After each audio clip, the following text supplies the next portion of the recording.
గుంటూరు జిల్లా మంగళగిరిలోని ఆచార్య నాగార్జున విశ్వవిద్యాలయం ఎదురుగా నేటి సాయంత్రం టీడీపీ జనసేన కూటమి ఆధ్వర్యంలో జయహో బీసీ సభ జరగనుంది.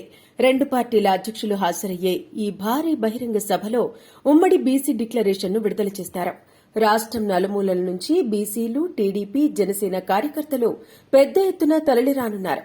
ఈ సభ కోసం భారీ ఏర్పాట్లు చేశారు.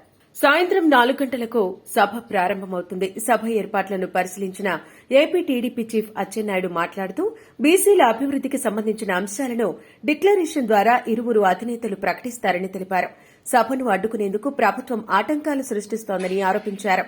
మాజీ మంత్రి కొల్లు రవీంద్ర మాట్లాడుతూ సాధికారిక కమిటీల ద్వారా రాష్ట వ్యాప్తంగా వచ్చిన వినతులు, లోకేష్ యువగళం పాదయాత్రలో ప్రజల నుంచి వచ్చిన వినతులు, చంద్రబాబును కలిసి వివరించి అంశాలు మొత్తం క్రోడీకరించి డిక్లరేషన్ తయారు చేసినట్టు తెలిపారు.